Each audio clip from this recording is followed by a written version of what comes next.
राजनीति और हमारी जो संस्कृति है इसका मतलब मेल नहीं खा रहा। हाँ, मैं समझता हूँ कि इस मॉडर्न राजनीति का और हमारी संस्कृति का मेल नहीं खा रहा, क्योंकि ये हमारी संस्कृति में,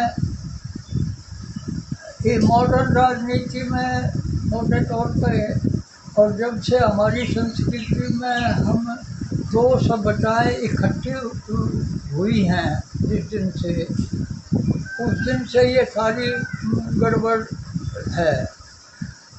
उस संस्कृति, एक तो सभ्यता में और संस्कृति में फर्क है।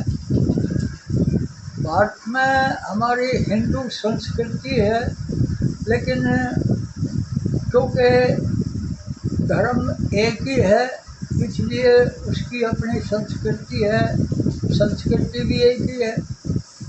मज़हब कई हैं तो मज़हब में संस्कृति नहीं होती, ये साबित हो गया है। मज़हब में संस्कृति नहीं होती, मज़हब में सिर्फ सभ्यता होती है। अब सभ्यता का और संस्कृति का मोटे तौर पर सिविलाइजेशन का और संस्कृति का मेल नहीं खा रहा असल में, और उसी के बीच में है राजनीति। तो इसलिए राजनीति का और उसका मेल नहीं खा रहा। अब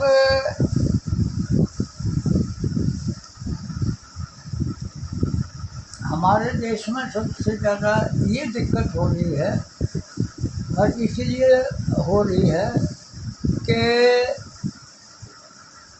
वो सिविलाइजेशन या वो सभ्यता या वो जो चाहती है, जो उसमें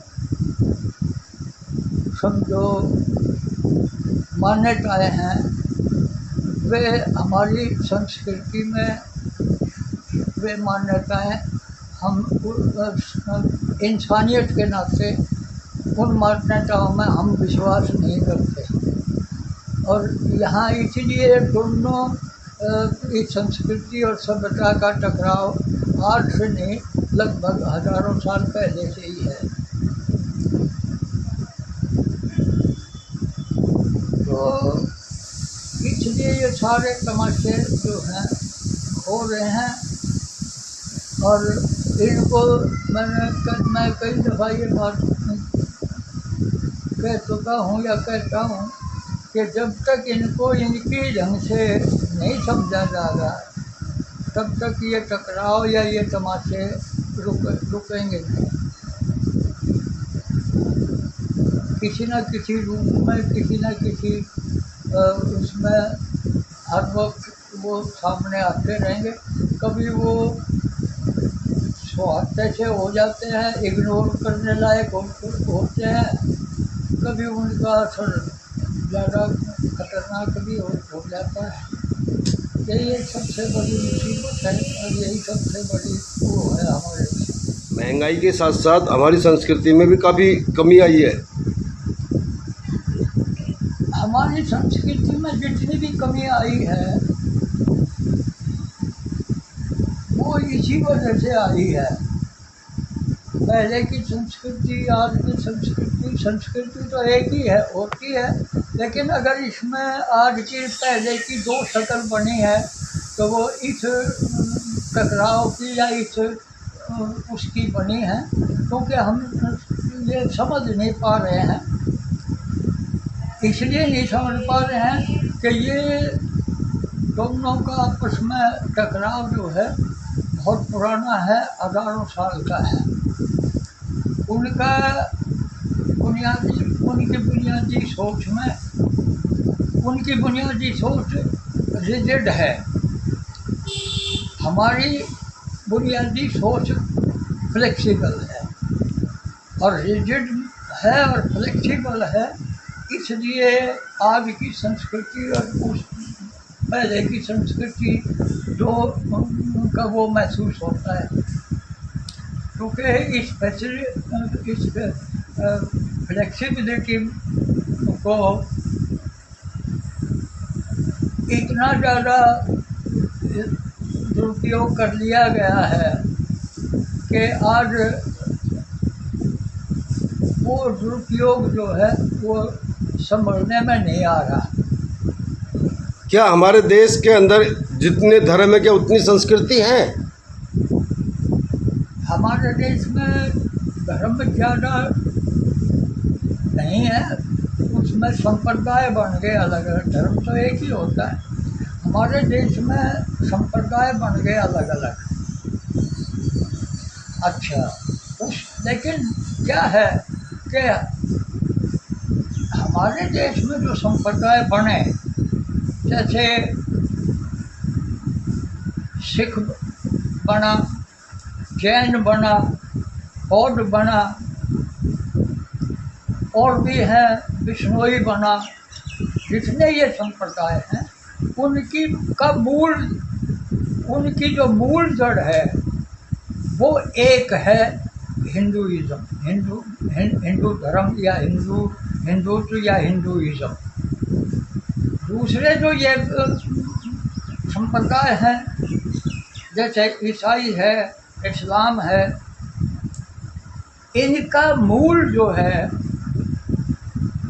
वो हमारे मूल से मेल नहीं खा रहा है।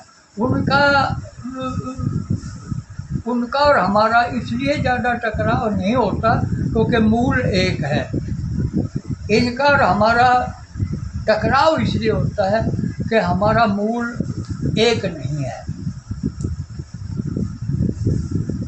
ये मूल क्या होता है? मूल के माने जड़, जहाँ से चीज निकली। क्योंकि महात्मा बुद्ध हमारे ही हिंदुइज्म से या हमारे इस सनातन धर्म से निकले थे। उनकी बहुत बातें आध्यात्मिक रूप से डिफर करती हैं, लेकिन सामाजिक रूप से हम मेल खा जाती हैं। सिख धर्म जो है वो आध्यात्मिक रूप से थोड़ा दूर जाता है, लेकिन सामाजिक रूप से फिर हमारे नज़दीक होता है। जैन संप्रदाय है वो सिद्धांतिक रूप से बताना, देखिए धर्म तो एक ही है, सनातन, और सनातन धर्म एक है, जबकि बहुत अगर उसका विश्लेषण किया जाए, उसको यानी विश्लेषण कहते हैं, या उसका अगर उसका समझो चीर फाड़ की जाए तो वो ये है कि जीवन जीने में यानी जिस तरह का अच्छा जीवन जीने के लिए कोई व्यवस्था बना ली जाए, बनाई गई, उसको यानी हम धर्म का नाम दे दिया, क्योंकि उसमें ईश्वर की मान्यताओं की इन्वॉल्वमेंट बहुत ज़्यादा है। और जो मज़हब हैं, मज़हब में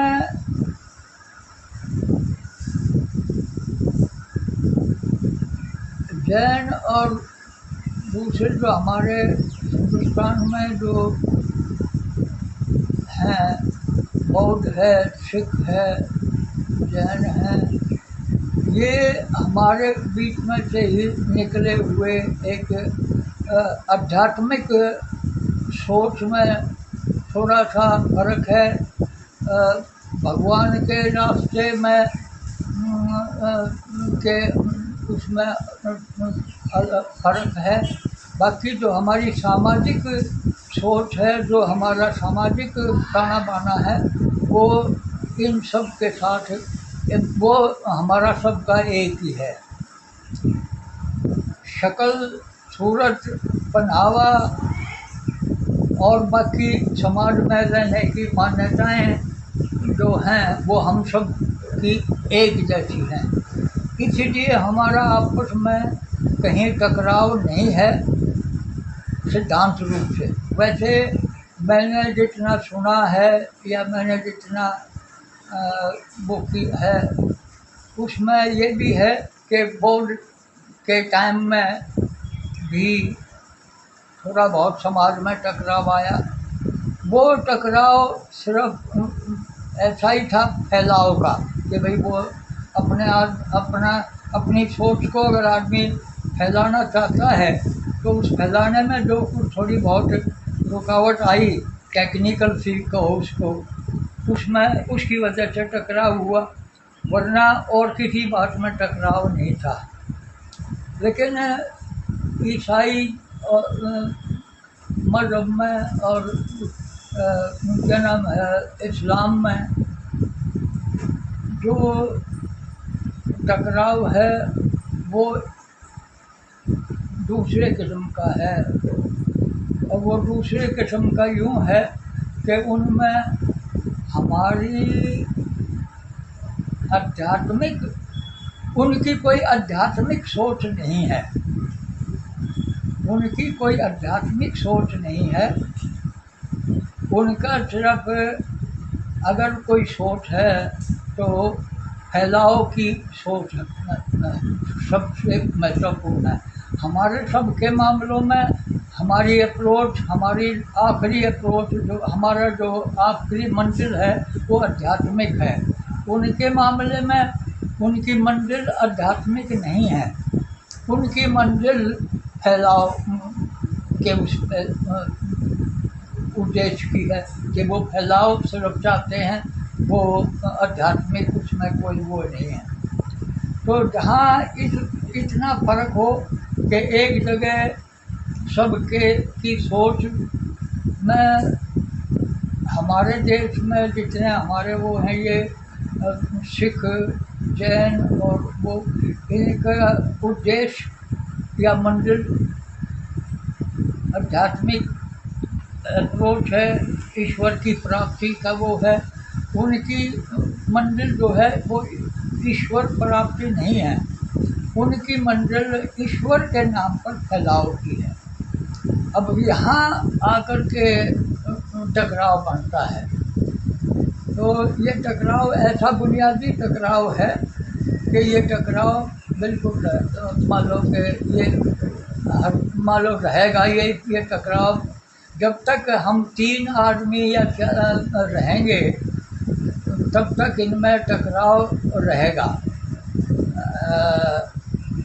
और इसीलिए मोटे तौर पर क्योंकि हमारे बाकी चीज़ समान हैं, इसलिए मोटे तौर पे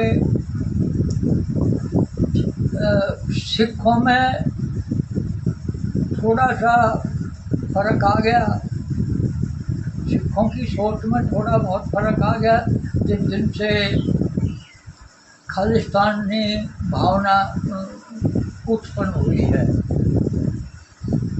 जैन और बौद्ध धर्म में ऐसी कोई भावना उत्पन्न नहीं हुई। वो जिस दिन से भी शुरू हुए हैं उस दिन से उनकी आध्यात्मिक अप्रोच में रास्ते हमारे अलग हैं, बाकी मंजिल दोनों की एक है। लेकिन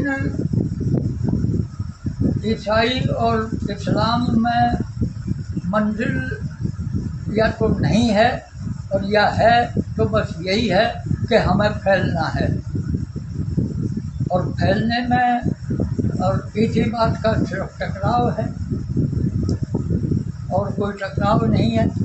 और ये उस वक्त तक रहेगा जब तक ये रहेंगे। इसमें जो हमारे देश में सबसे ज़्यादा मैंने बताना बड़ा विचित्र सा है हमारे मामला। हमारे देश में जिन्ना ने जो बात कही थी वो प्रैक्टिकली बहुत सही है। जिन्ना ने ये कहा था कि भाई हम 2 सभ्यताएँ हैं, 2 मन आस्थाएँ हैं, हम इकट्ठा नहीं रह सकते, इसलिए हमें अलग जगह दे दो। तो ये बात उस वक्त या आज भी 99% कह लो या 90% लोग कह लो, इसको उस नज़रिए से नहीं देखते, जिस नज़रिए से देखना चाहिए। ये जैसे इसके हरफ हैं वैसे ही बहुत मान लो सही है ये सोच। इसमें कोई मान लो कि कोई ऐसी बात नहीं है कि कोई इसमें दुश्मनी बढ़ाने की या बनाने की कोई बात हो।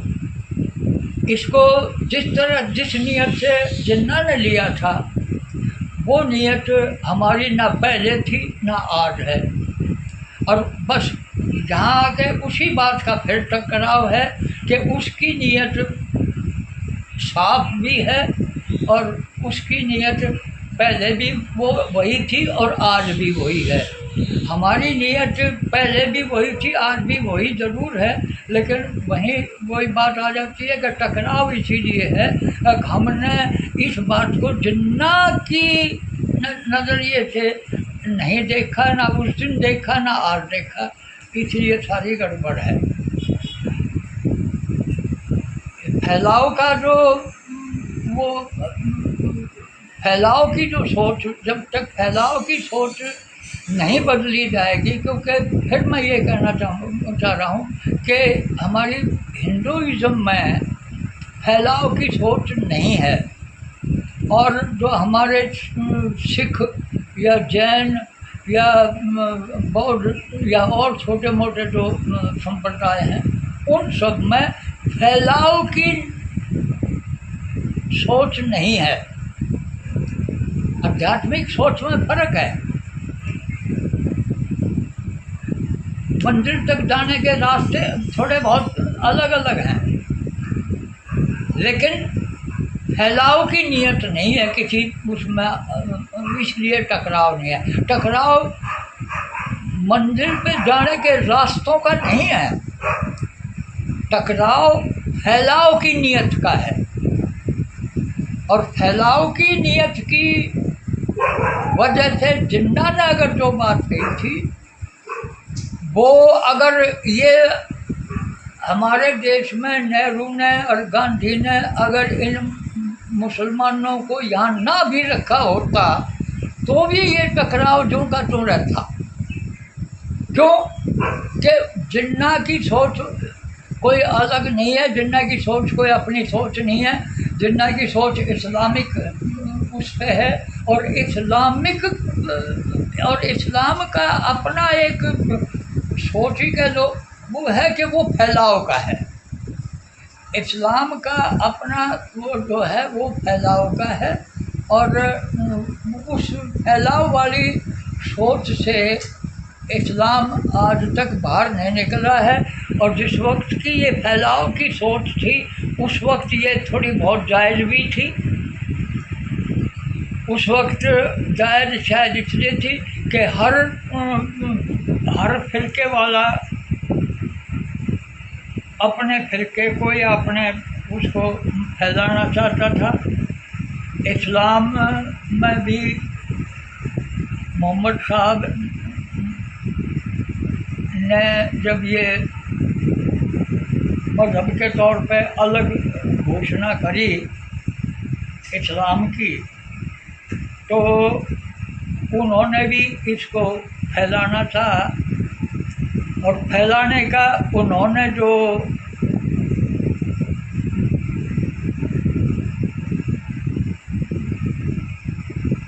औजार अपनाया फैलाने के लिए वो अहिंसात्मक नज़रिया अपनाया। या ये कहो कि उन्होंने हिंसात्मक नज़रिए को भी इसमें मान्यता दे दी, और यही मान्यता इसलिए भी शायद दे दी कि ईसाई मज़हब में भी उसमें भी अपने फैलाव के टाइम में हिंसात्मक वो अपनाया गया था। शायद उसी की देखा देखी इस्लाम ने उससे भी ज़्यादा मान लो कि हिंसात्मक वो ज़्यादा उनको मान्यता ज़्यादा दे दी। और इस फैलाव वाले नज़रिए की वजह से ये टकराव है। फैला वाला इस्लाम का फैला वाला नजरिया। माऊ जी, जाति जनगणना, जात जैसे मैं यादव हूँ, ठाकुर हूँ, जाट हूँ, बामन हूँ, तो इस तरीक़ा से जाति की जनगणना होगी, तो इससे हमको कितना फ़ायदा और कितना नुकसान है? जाति जनगणना का मोटे तौर पर फायदा कुछ नहीं है, जितना भी है नुकसान ही नुकसान है। पहली तो बात ये है कि जाति जनगणना कोई बहुत ज़्यादा फायदे का मामला नहीं है, जाति जनगणना नुकसान का मामला है।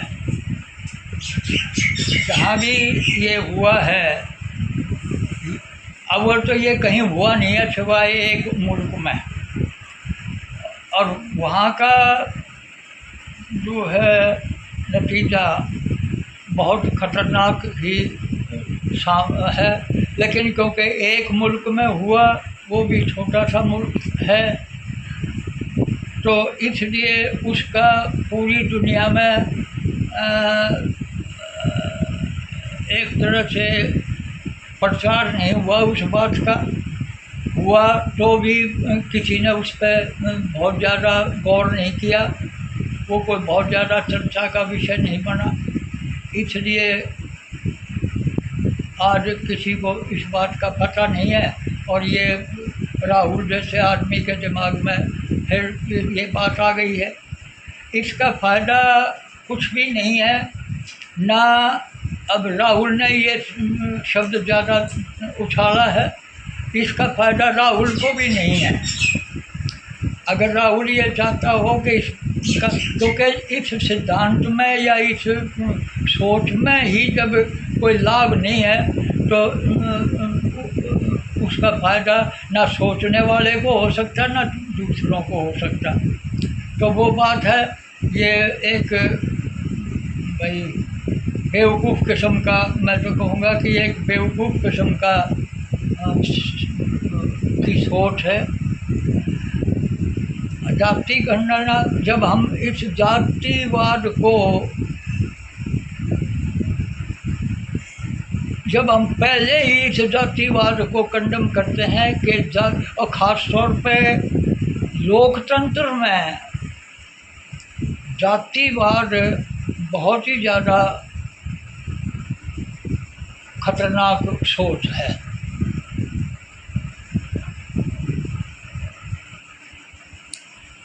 इसलिए जाति जनगणना बनाना जो है, ये फजूल का मामला है कि ये लोकतंत्र के लिए कोई वो नहीं है।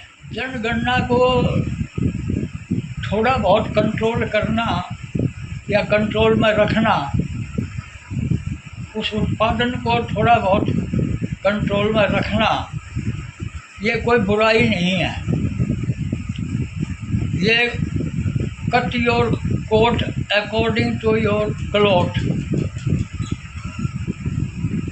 ये बहुत एक तरह से मूल सिद्धांत है। जब जीवन में हम cut your coat according to your cloth कहते हैं, तो ये मोटे तौर पे हर जगह लागू होता है, वो जनगणना पे भी लागू है। जनगणना आप बढ़ाए जाओ, लेकिन उसकी लिमिट्स तो ज़रूर है। तो इसलिए जनगणना और जातिवाद दोनों ही एक मायने में लोकतंत्र में, या एक अच्छे लोकतंत्र, देखिए लोकतंत्र कोई ऐसी रिजिड किस्म की या ऐसी कोई वो नहीं है। लोकतंत्र और हमारा हिंदुइज़्म एक जैसा वो है। हिंदुइज़्म में ईश्वर का तड़का लग जाता है, लोकतंत्र में ईश्वर का तड़का नहीं लगता। ये सिर्फ फ़र्क है, बाकी और कोई फ़र्क नहीं है हिंदुइज़्म में और लोकतंत्र में। बाकी कोई लोकतंत्र राजनीतिक व्यवस्था है, हिंदुइज़्म धार्मिक व्यवस्था है, इतना फर्क है बस। और इसलिए इन दोनों उसमें जातिवाद या जनसंख्यावाद जो है वो दोनों की सेहत को खराब करने वाला है। जी। अब जनसंख्या के लिए ये धार्मिक सी टकराव के लिए इसमें धार्मिक वो डाल दिया मसाला, वरना इसमें धार्मिक तो वो कोई है नहीं। मेरे पास अगर ये एक घर है और मैं और ज़्यादा जगह की या मकान की व्यवस्था करे बिना सिर्फ इन मेंबरों की संख्या बढ़ाता रहूँगा तो रहेंगे कहाँ? और सीधी सी बात है, इसमें किसी के ना इसमें कोई समझो ईर्ष्या है और ना इसमें, ये तो बिल्कुल दिखाई दे रहा है। इसमें ना कोई साइंस की ज़रूरत है, ना कोई इसमें मैथमेटिक्स की ज़रूरत है। इसमें तो दिख रहा है कि इसे 125 गज के प्लॉट में 2 या 4 आदमी, उसको चाहे एक परिवार का हो चाहे वो को, उनसे ज़्यादा उस ढंग से, उस नज़रिए से कि हम अपनी पूजा पाठ भी ठीक से कर सकें, हम अपने काम भी ठीक से कर सकें, हम सांस भी ठीक से ले सकें, हम पानी भी अपनी ज़रूरत के मुताबिक पी सकें। इसमें सब कुछ ये है कि इतने उसमें, हाँ, अगर मेरे में इतनी सामर्थ्य है कि मैं इसके हर 5-10 साल में या हम में जितने भी 5 ये मेंबर हैं, इनमें एक प्लॉट और लेके अपना अपना मकान अलग बना लिया होता, या जिस दिन भी इस कैपेसिटी से ज़्यादा हुए उसने अलग दूर जाकर अपना अलग बना लिया, उसने दूर जाकर अपना अलग बना लिया, उसने ये सब कुछ हो लिया। ये सारी दुनिया ऐसे ही बसी है। जब मनुष्य की उत्पत्ति हुई होगी तब तो वो एक ही होगा, उसके बाद जब 4 हुए तो 4 जगह चले गए, उसके बाद जब 8 हुए तो 8 जगह चले गए। लेकिन अब वो चलते चलते भी इतने जगह चले गए तो अब वो भी कम पड़ रही है। क्या जब ये सृष्टि बनी थी, जब भी क्या ये अरबों में ही थी। सृष्टि के माने ये है मनुष्य मात्र। ये जब मनुष्य इसकी जब उत्पत्ति हुई बिल्कुल शुरू में, जब एक पैदा हुआ तब तो एक ही पैदा हुआ था और इतनी बड़ी पृथ्वी पड़ी थी। तो वो जब तक पृथ्वी में गुंजाइश रही तब तक ये सवाल नहीं बना अब जनसंख्या का कंट्रोल करो। जब तक हिंदुस्तान में गुंजाइश रही तब तक ये सवाल पैदा नहीं हुआ कि जनसंख्या पे कंट्रोल करो। लेकिन जिस दिन उसके फैलाव में लिमिटेशन होने लगी है कुदरत के आधार पे, ये ज़मीन, पृथ्वी, ये घर छोटा पड़ने लगा है, तो उस वक्त जनसंख्या का कंट्रोल की बात उस वक्त से शुरू हुई है। अब मैंने वो कर लिया कि अब इन एक लड़के को वो अब कहाँ जाए। एक उसके पास साधन कम, दूसरा अगर साधन भी हो तो भी जगह कम। एक ज़माना ऐसा था जब 100 गज के प्लॉट लो तो 10 गज और फालतू कब्जा लो तो कोई नहीं पूछ रहा था। पहले यहाँ भी गाँव में कीमत नापी जा रही थी। आज हालात ये हैं, आज होते होते इंचों में कीमत आ गई। आज की पैमाइश में आज गुड़गामा ऐसा हो गया कि वहाँ इंचों में ज़मीन बिक रही है। एक दफ़ा दिन ऐसा था, गुड़गामा ही एक दिन ऐसा था जब भी गाँव में ज़मीन मिलती थी। तो ये सब जो हम आँखों के सामने देख रहे हैं वही ये सब मतलब ये इस जनसंख्या में भी की वजह से ही है। तो इस पर नियंत्रण किस तरीक़ा से पाया जा सकता है? इस पर नियंत्रण किस तरीक़ा से किया जा सकता है? इस पर नियंत्रण उस पर कंट्रोल करके ही किया जा सकता है जनसंख्या पे। अब तो हालत ये है कि उस पर नियंत्रण कंट्रोल करके किया जा सकता है। एक वो भविष्य वक्ता हुए हैं आज से 500 700 साल पहले, उन्होंने कहीं लिख दिया था कि एक दफ़ा ज़माना ऐसा होगा कि फैलाव होते होते इतना बढ़ जाएगा और फिर ऊपर की तरफ ही जाना पड़ेगा, फैलने के लिए जगह नहीं मिलेगी। आज वो हालात पैदा हो रहे हैं। तो इस पर अब तो इस पर कंट्रोल यही है कि हर आदमी जो है इस बात पे हो अगर भाई अपने फैलाव को कम करने के लिए अपनी संख्या को कम करे। और इसमें ना इसको मजहबी तौर पे समझना चाहिए, ना इसको किसी और दूसरे एंगल पे समझना चाहिए। लेकिन टकराव इस शब्द पे भी टकराव उसी वजह से है कि उस एक मज़हब जो है वो फैलाव को ज़्यादा महत्व देता है, वो फैलाव में ही अपना उसके मज़हब का उद्देश्य फैलाव है। और कभी था ये उद्देश्य उसका उन फिरकों का, जब वो झोंपड़ी किस्म के उसमें रहते थे तो उन फिरकों में आपस में टकराव होता था, तो वो फैलाव पर ही टकराव था। तो फैलाव एक तो फैलाव का नज़रिया छोड़ना पड़ेगा या छोड़ना चाहिए, और दूसरे उस फैलाव के नज़रिए को छोड़कर हमारा फैलाव का नज़रिया तो नहीं है, फिर भी हम इतने ज़्यादा हो गए हैं कि हमें फैलाव को अपने को रोकना पड़ेगा। तो फैलाव को रोकने के लिए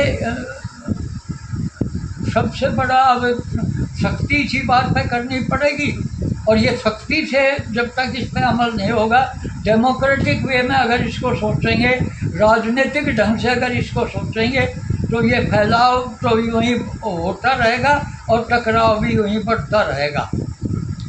जनसंख्या को कंट्रोल करने के लिए बहुत ज़रूरी है अब इस पर हम पाबंदी लगावें।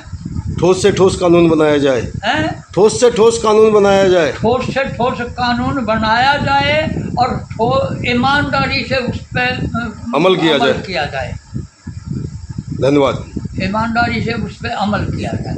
हाँ, वीर शिरोमणि महाराणा प्रताप के जन्मदिन अगर आ रहा है, जब ठीक है, तो उस पर मैं देशवासियों को यही कहूँगा, बधाई दूँगा कि भाई उस पर उनके जन्मदिन पे बधाई दूँगा देशवासियों को, और यही कहूँगा कि भाई वीर शिरोमणि महाराणा प्रताप का भी जितना वो लड़ाई वड़ाई की हम वीर गाथा गाते हैं, वो सब भी इसी बात पे था, फैलाव को रोकने के मामले में। चाहे वो राजनीतिक तरीके से ही था, तो वो उनको सच्ची श्रद्धांजलि हमारी तरफ से तो यही है कि भाई हम अपने फैलाव को रोकें, और उस फैलाव में हमारी अपनी सरकार अगर कोई बात सोचती है या करती है तो हम उसमें रुकावट ना बने, और